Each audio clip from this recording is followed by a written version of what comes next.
Hi, this is Amanda. And this is Lindsay. We're True Creeps. Where the stories are true. And the creeps are real. We'll cover stories from grotesque gore. To the possibly plausible paranormal. To horrifying history. To tense and terrible true crime. And everything else that goes bump in the night. We want you to join us while we creep. We cover mature topics. Listener discretion is advised.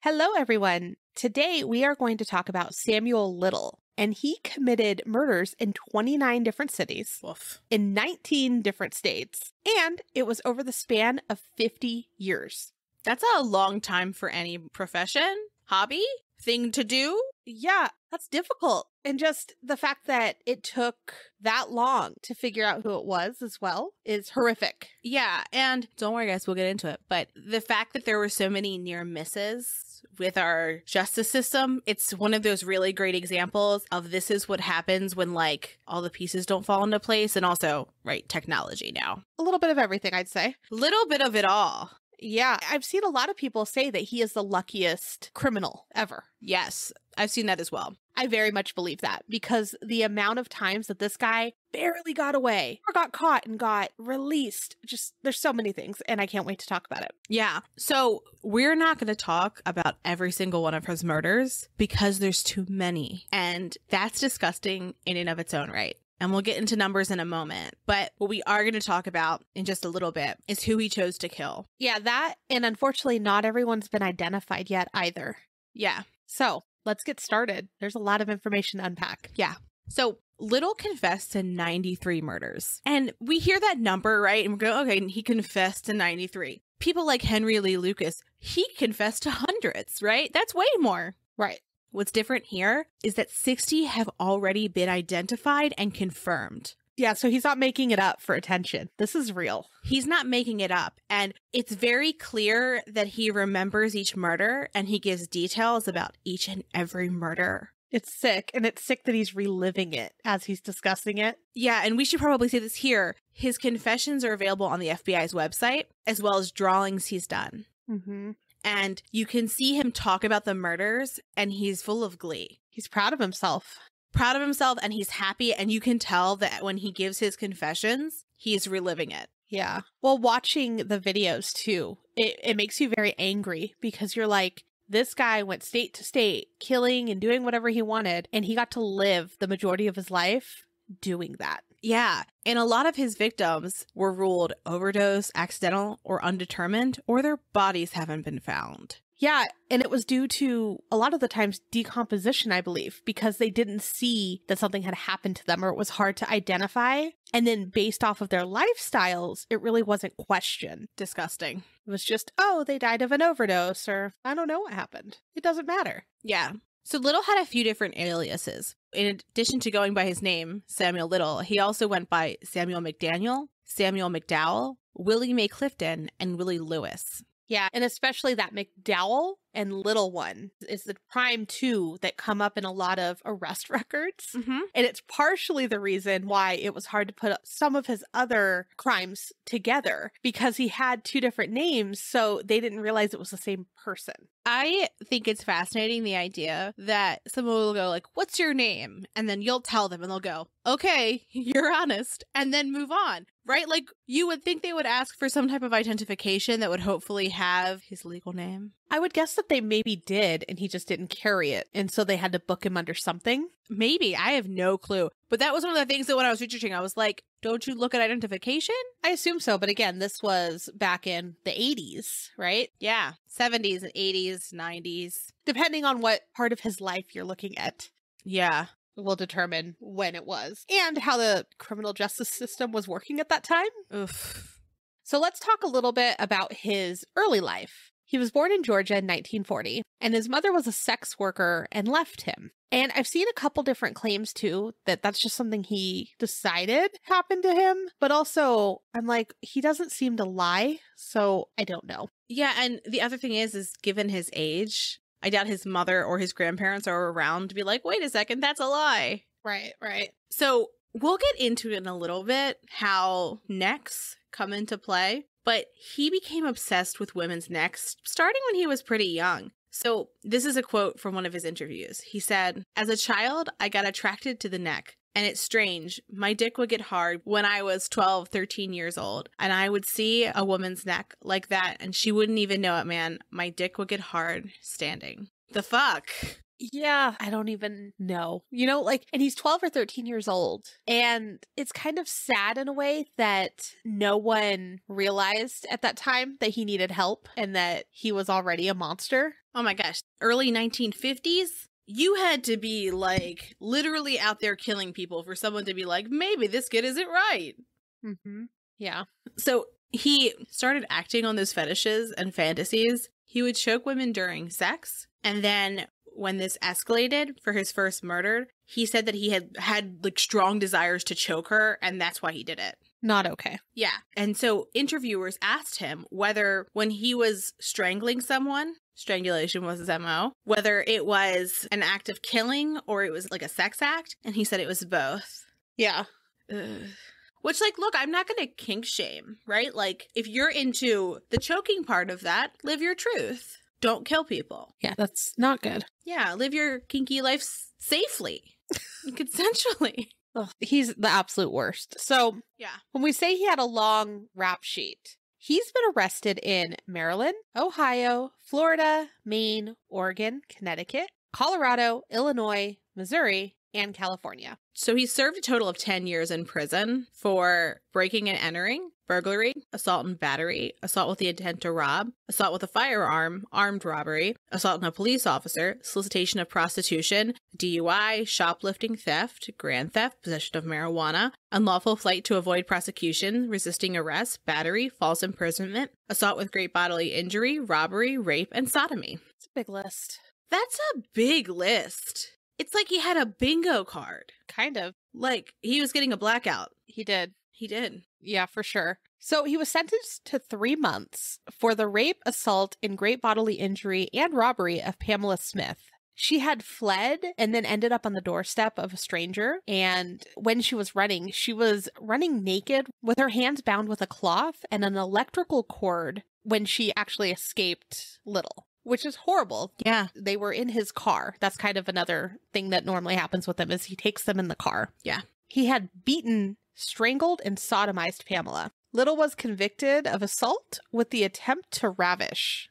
What a silly name for a crime. It sounds like it's from the Victorian era, right? Very weird. So he only was sentenced to 3 months for this. Blink, blink, blink. 3 months. Yeah. So he served 3 years for robbing a furniture store. But 3 months for the rape, assault, and great bodily injury and robbery of Pamela Smith. Look, Amanda, we do some true crime research on the show sometimes. And this is not the first time we've seen a shameful amount of time served for violence against women.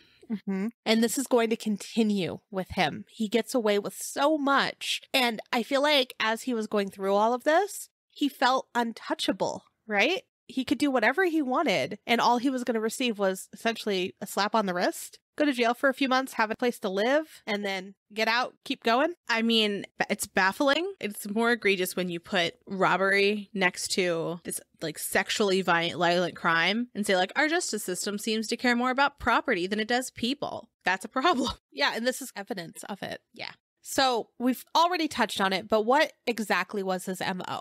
So it was manual strangulation, and that's also one of the harder things to identify as well. And then on top of that, he also knew the legal system pretty well because he had been around it since around age 13. It started very early. Yeah.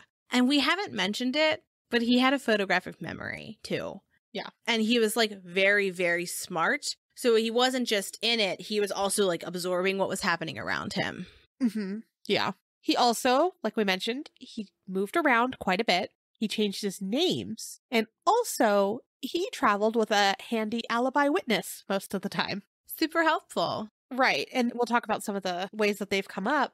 But they would vouch for him. And then he'd get away with it again. So he purposely chose people that he didn't think would be missed. So his victim pool is what's known as people who live a high-risk lifestyle. So it's people who are runaways, hitchhikers, or sex workers, or people who are unhoused. So it's people that he would find and he would think like, nobody's going to miss these people. and it sucks that he was right. For the most part. Yes, but he is very, very purposeful in it. He says, and this is a direct quote from him. He said, "They didn't know who the hell was doing it. I would go back to the same city sometimes. Pluck me another grape. How many grapes have y'all got in the vine here?" Because that's what he would call people, just plucking them. And that's sad that that's what he thought of them, too. Just, there's more of them. I'll just grab one. No one will care. And what's interesting, too, is like when he describes his victims, he calls them his babies, which gives me all types of willies. Yeah. So one of the people that he killed was a Black trans woman. And I bring her up as an example because during his confessions, when you go to the FBI website, the very first confession that's up there, I watched it, of course, and I was immediately like, I felt like I had been slapped in the face, just kind of like stunned, because it's now widely known that he preyed on marginalized communities on purpose, right? Yeah. We know this. And so his first confession on the website, at least when I had loaded it, it was for a trans woman. And he says, "I murdered a trans woman." And then the Texas Ranger, who we're going to say great things about him later, he makes a transphobic comment. And it just highlights how all of this happens because they're invalidating her identity in the beginning of a confession. And that makes me like angry on a very intense level because it just shows like the systematic ignorance. Yeah. And continued marginalization of these communities, even by law enforcement now. Mm-hmm. So he talked about the murder of Marianne, and he talks about where he met her, what she was wearing, what they did, how he murdered her. And the ranger says, so she was a Black man dressed up as a Black female. And you just want to slap him. And I just want to slap him. And I also want to say law enforcement needs to do better. Oh, yeah, that's a given. Yeah. Just better. All people, not just people who have your same shared experience. And it makes me, I'm like trying to like channel my words eloquently here. It's understandable. Yeah. It's maddening. Little says trans woman. Yes. And then he could have let it go there. He could have been like, oh, tell me more. But instead, he had to make that comment. Yes. And it wasn't necessary. Yes. That's exactly right. And the serial killer should not be the more culturally appropriate person in the room. They shouldn't be setting the tone for being a decent human. So I think this is the best snapshot into how he got away with this for so long. He picked his victims on purpose. He even said that he did not go to rich neighborhoods and take white girls because he knew that they would be investigated. Like, I'm shaking mad, right? Because that shouldn't be the world that we live in. It shouldn't, but it still continues today. It still continues today. And we're going to talk about a few different of his murders and attempted murders as we continue on. But it's really important to note that the people who we're talking about largely are the people who we have information on. Yeah. And that there's information out there on many of them, but it's not equal. Not at all. No. And you would think that for America's most prolific serial killer, there would be more. Mm-hmm. And some of it is because of their families of the missing women who pushed. Yes. Until someone took notice. Yeah. So on September 12th of 1982, a body of a beaten and bruised woman who was nude was found in a hayfield by farmers. She had only been there less than 24 hours, and she was identified as Patricia Mount, based off of some old mugshots that they had. Patricia was a nomadic, unhoused woman who was spotted the night before by someone from out of town. Unbeknownst to the witness, they described the person that she had left with and the vehicle that she left in, which was a station wagon, and it matched Little's. When law enforcement interviewed Samuel Little at a Mississippi jail, he showed no remorse, and he denied ever seeing Patricia. During the trial for Patricia's murder, Little admitted that he had danced with her. So what had happened when they had found the body is they found a hair, and it matched Little's. And what his story ended up being is, yeah, we danced, but that's it. I didn't see her afterwards. And he got acquitted. Blows my mind. I just can't believe that he got so close here, you know? And then it's like, no, not me. I just danced with her. And I went down a rabbit hole about hair evidence. Mm-hmm. And it's not a good trail normally because hair falls off so frequently. Yeah. And you can pass it along so easily. And then also the person that you pass it to can also pass it along. Yeah. Well, also, the other part of this that I find confusing is there's a witness that says she got into a car. And were they dancing in his car? Is that where he was saying they were dancing? Because if not, then that contradicts a witness testimony. Yeah, and I want to say that witness changed a little bit during the trial. They changed what they had said. Well, and also we'll see this trend, but we're going to have witnesses that are part of the same population of people of Samuel Little's victims, right? Yeah. So they're people who are unhoused, they're sex workers, they're people who have addiction issues. And so they aren't seen as credible when they get into the stand. Exactly. Yeah. Ugh. So it's horrifying that if everything would have been put into the right place for this trial, he maybe would have been behind bars. I'm not saying forever, not for a long time, because I don't think that they were doing everything correctly. But let's say they had. At least he would have been behind bars for a while. Yeah. And maybe it would have stopped from these additional ones. Yes. This tactic and also this luck would continue after this. His luck is actually maddening. Yeah. Yeah. No one this terrible should have this much luck. Right. Well, I watched a couple of the documentaries on him too. And as law enforcement and all the behind the scenes people are talking about it, you see it too in their faces where they're like, and then this is where the ball got dropped here. This is where one of the witnesses changed their story and they couldn't use this. And you're like, how does this happen to him? Over and over and over again. Yeah. Yeah. So in the same year that Patricia Mount was murdered, the body of Melinda Dupri was found, and it was found on October 4th in a cemetery in Mississippi. There was very little evidence because of the state of decomposition. Her family called her Mindy, and they described her as a musical prodigy. She was also a sex worker, and there was speculation that her boyfriend, who she lived with, was pimping her out. When her boyfriend reported her missing, police didn't take it seriously because they thought sex workers leave their pimps all the time. Not okay. Not okay, but ugh.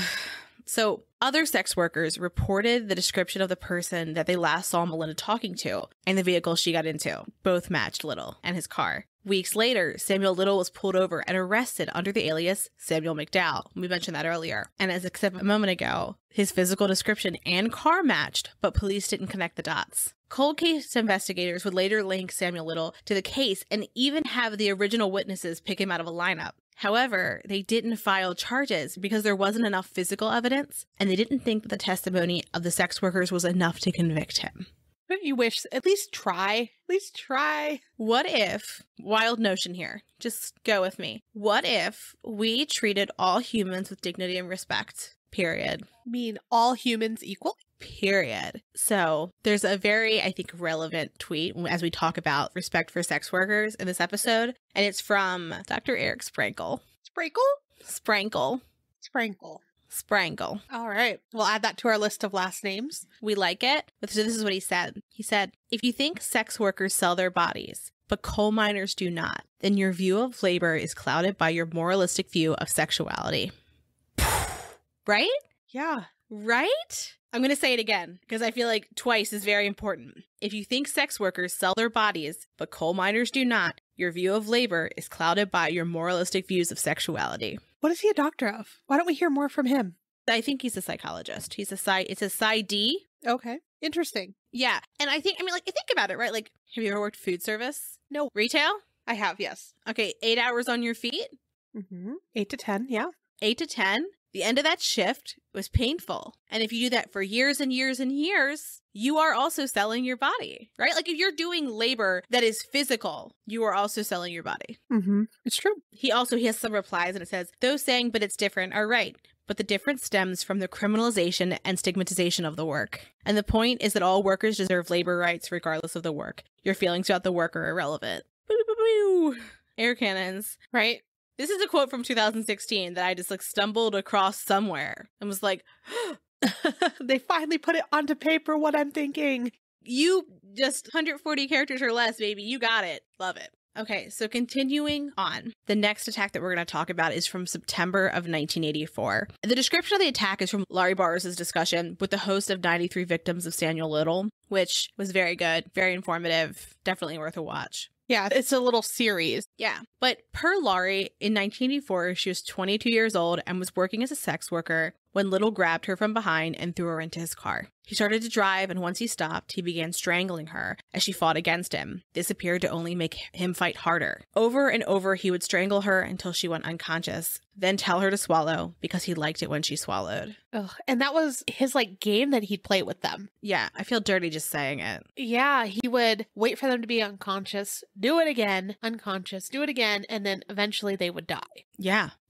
And so after doing this over and over, he pushed her out of the car because he thought she was dead. And she laid there still, playing dead, for over a half hour. I'm assuming scared he would come back. When she finally got up, she found a payphone and she called her friend. She called the police at the advice of her friend and gave a description of Samuel Little and his car. It makes me sad that her first call was to the friend and it wasn't, let me call the police for help. Yeah.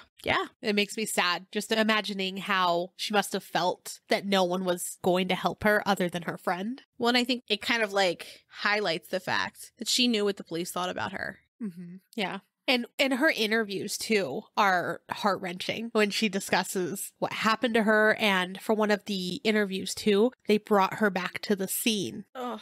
And I feel like she wanted to just, like, overcome what had happened to her. Yeah. But you see it in her face, and it makes you really feel for her. Yeah. Okay, so fast forward a little bit. A police trainee, his name's Wayne Spees, was working the graveyard shift, and he decided, because they had some time, to take a drive out to the spot where Lori had said the attack occurred. And again, he's a trainee. He's just like, let's see if someone's here. Maybe someone will come back.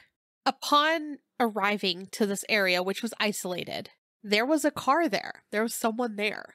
And what Spees saw is a man with bloody scratches on his neck without his pants on jump out of the car. And the car, by the way, matched the description that Lori had given. And he's kind of like fiddling with his pants and putting them back on. The bravado of returning again, mind-blowing. Again, untouchable. He just felt like, I'm just going to get away with it. It's fine. I'll do what I want. Yeah. So the man that got out of the car starts talking to the police officers, right? And what he says is, oh, so sorry. I had a fight with my wife and we're making up, or something along those lines, right? Also, just as a general note right here, in the history of America, a relatively recent notion that you can rape your wife. Because before it was like, if you raped your wife, it wasn't rape. Some marriage ceremonies still talk about like the wife being a possession in a way.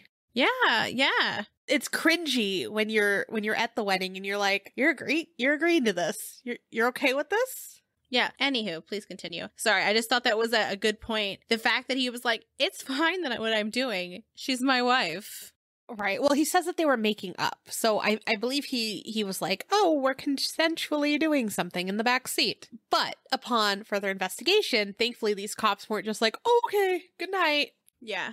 They're like, what's going on? So upon further investigation, they see that there is a woman in the back of the car. Her name was Tanya Jackson, but she was nude, beaten, bleeding from the head, and she was almost like choking on her own blood, the way that they described it. And her head area was smashed into the floorboard of the car. So clearly, his story was not true. Wow. Luckily, she was okay. They were able to get her treatment and she lived.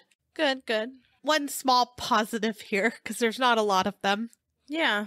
He was arrested without any resistance, and he was taken to the hospital to have his DNA collected. So, Little was then charged and convicted for the attacks of both women, which you're like, freaking finally, he was literally caught in the act. This is it. Wash your hands of it. We're done. And I'm going to continue and just say, no, that's not what happened here. So at the trial, Tanya admitted that she had had a drink before the trial because she was nervous. And I can't even imagine what she was going through, right? You're going to face the person that did this to you. And when you get on the stand, you're going to be on trial.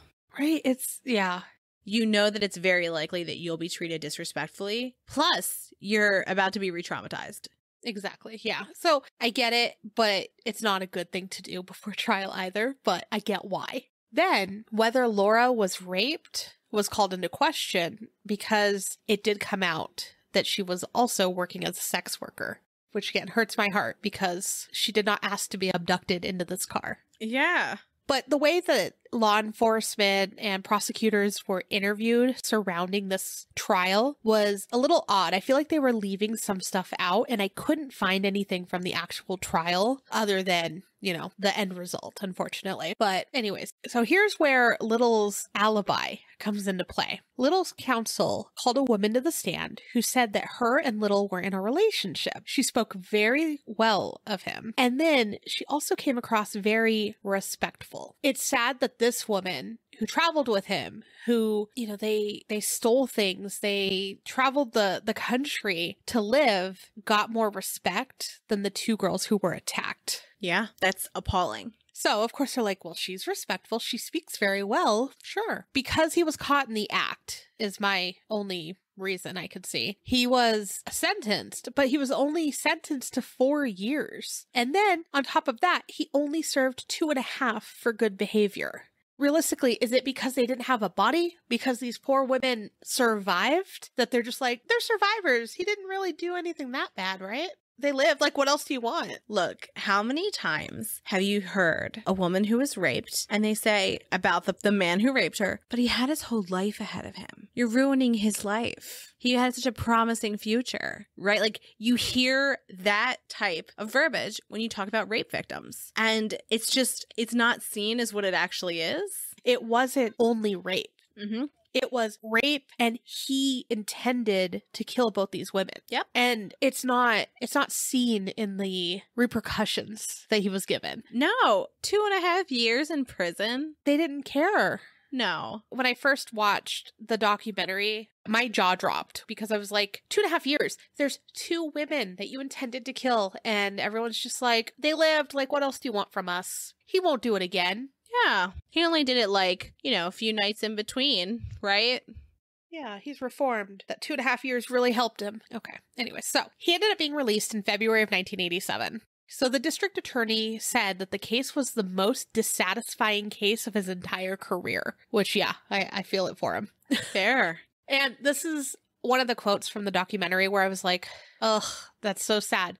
When they sentenced him, he said, when he gets out again, and he will get out, he will continue killing. And he was absolutely correct. Yeah. And he told everyone, this is what's going to happen. And they were just like, yeah, 4 years will do. That'll stop him. I actually don't think that they cared whether he stopped. No, they just didn't want to deal with him. And they didn't care about who he was killing. Well, yeah, that's probably more it. Well, Lori, she kept this a secret. So, like, the details of her attack, she kept it a secret from her family for a very long time. Man.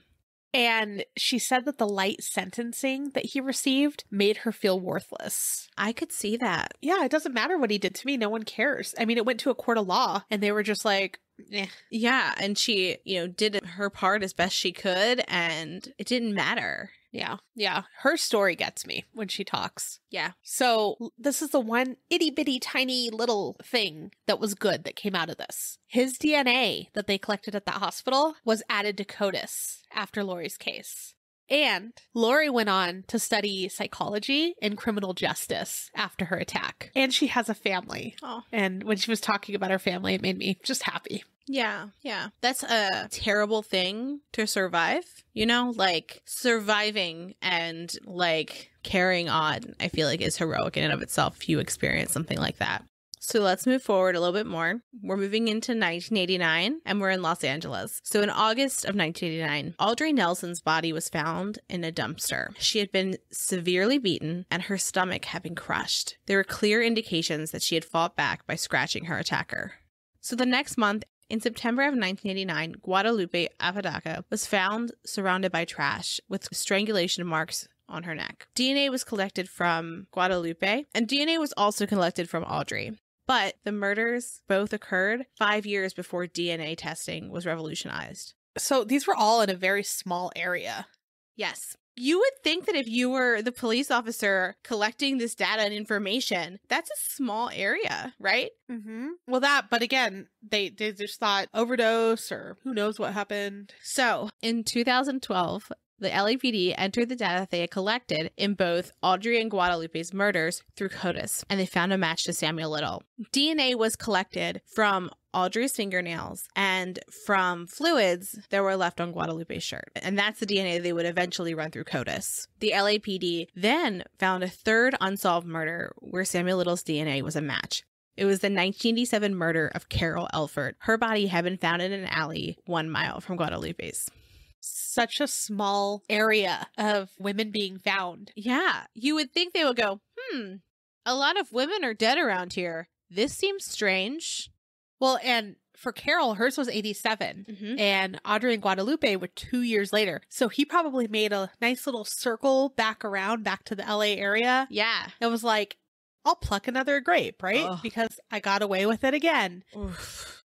It's sickening. It's horrible. It really is. And they had to think of their families. They had to sit from 89 all the way to 2012 for them to go, finally, we have the person who did this. They're actually the reason he was finally caught for good. Yes. And it's all because of DNA evidence years later, which reminds you of other ones, yeah? Yeah. And recently, who'd we just talk about where DNA evidence came full circle? The Murder of Kay Day by James Dye. And we talked about them in our second True Crime Digest. Yeah.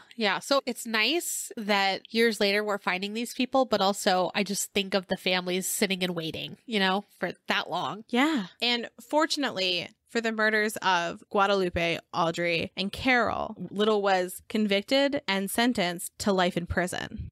Yeah. And then that's where we found more of his confessions. Yes. But between all of this, from 87 and 89, where he killed these women, in 1994, he was still killing. So in February of 1994, the body of a woman was found in a vacant lot next to a fence. At first, police were having a hard time identifying the body because of the level of decomposition, but her fingerprints were matched to Denise. So her name was Denise Brothers. There was no forensic evidence found on the body, but her cause of death was ruled a strangulation. One of the police officers working the case, Sergeant Snow Robertson, knew the family, and he did everything he could to try to find out who murdered her. And can you imagine, working a case and then being like, oh my gosh, I know these people. At one point, here's where it kind of hurts my heart again. Little was brought in because witnesses ID'd him, but he said that they had sex and that he didn't hurt her. He consented to a search of his vehicle and a polygraph. He was later released. I want to touch on his car real quick because his traveling alibi is what I'm going to call her. She was said to have cleaned his car several times between this, where something would happen and she would clean up the car really nice. And so he was very confident that they weren't going to find anything. So I'm assuming that's why he's just like, yeah, sure, search whatever you want. Do you think that she enjoyed his killing as well? I think it was a convenience thing because from what I understand about the relationship is they would travel together, they would steal things to survive, they would, steal things to sell, and that's how they made their money to be able to stay in multiple places. And I think it was just, you do your thing, I won't ask questions, I'll do mine thing, don't ask questions. This is just for us to get by. I don't know. I want to think that was it, I guess. Maybe it's just me hoping to see the best in someone. I guess here's my thing, right? I love my husband, but if the car comes back and it's clear that somebody was murdered, I will be asking questions. I will be asking a lot of questions. And I have way more loyalty to him than I would imagine you would your crime partner. You know what I mean?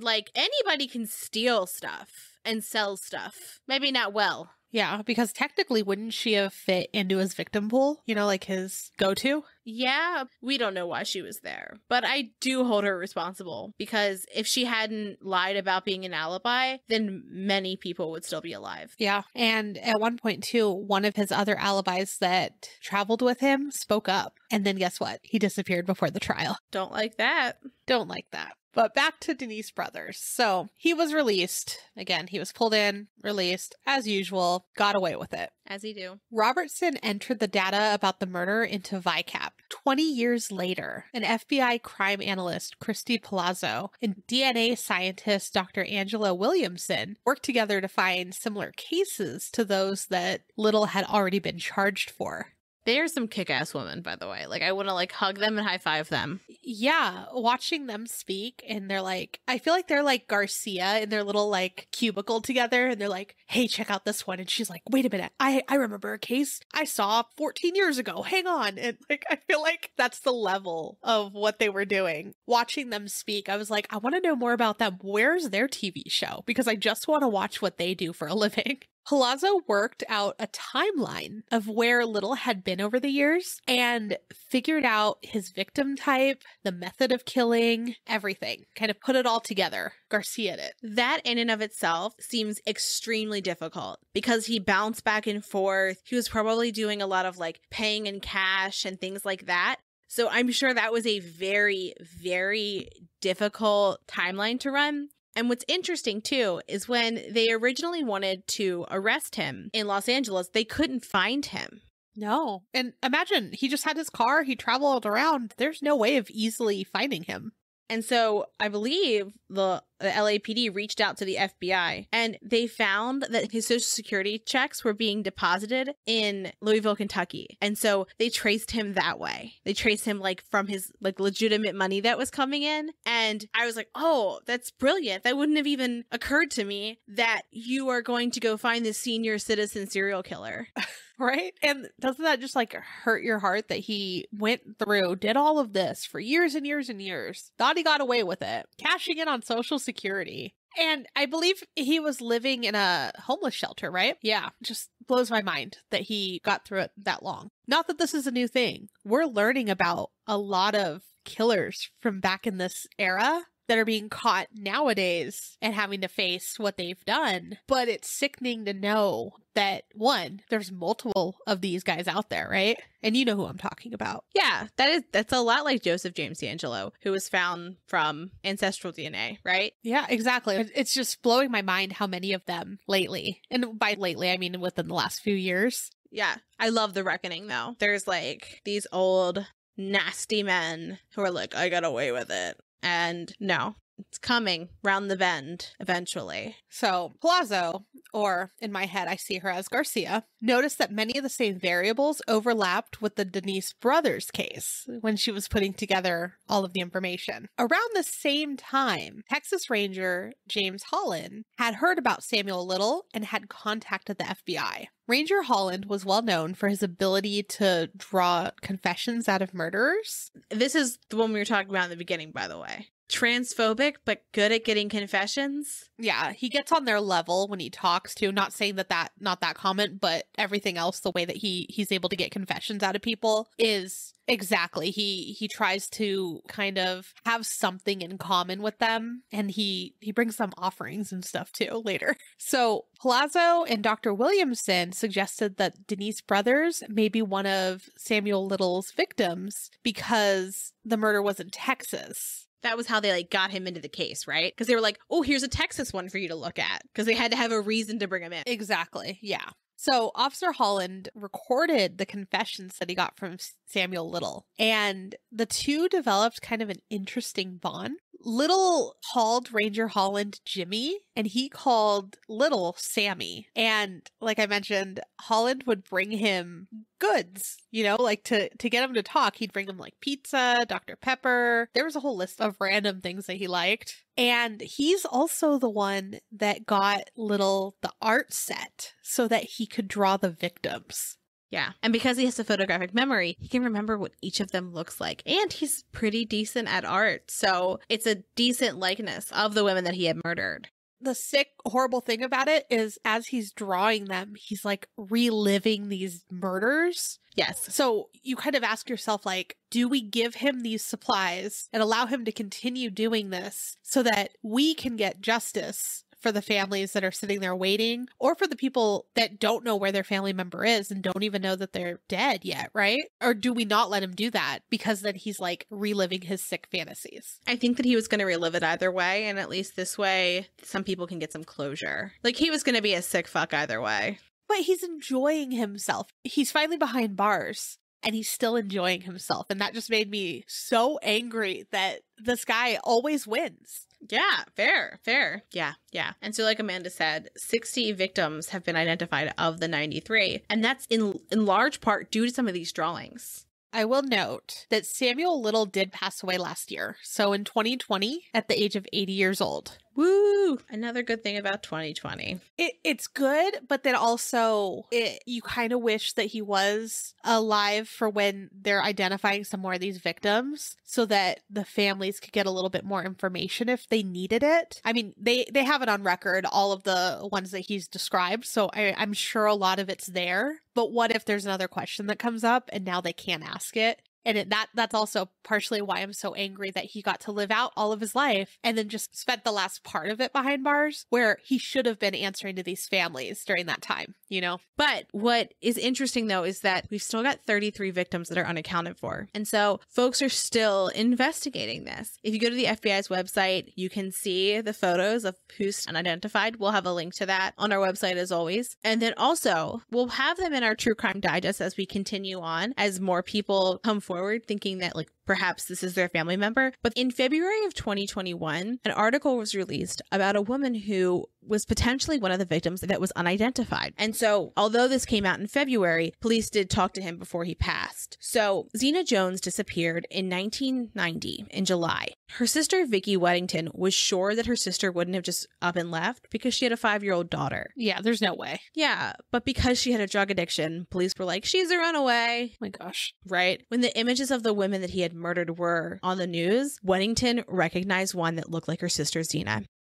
Just finding a picture of your missing sister on a victim list or a victim caricature, in a sense. Yeah, and it's horrible, but also some closure, you know, like knowing. So the Memphis County District Attorney's Office and the Memphis police met with Samuel Little in prison. Samuel Little said he had strangled a woman on Crump Boulevard in Memphis in the mid-80s to early 90s, and then she was dumped in a lake. His description of the woman that was pulled from a specific lake matched the clothing perfectly. And I believe they're still determining whether it's her. I mean, if he described her, his memory, he knew. I think when they talked to him a lot of the time, he couldn't remember years, but he could remember distinct things about the women. And this story right here is the reason why I'm mad that he's dead, though. Because they did go back and they asked him follow-up questions. There's going to be some where they're going to go, you know, this little piece of detail is still up in the air, and he'd be the one to be able to answer it. You're right. Yeah, you're right. That's true. That's very true. And I mean, I find in this case, Samuel Little is a monster, right? Like, hands down, no question. But it's also monstrous what he got away with.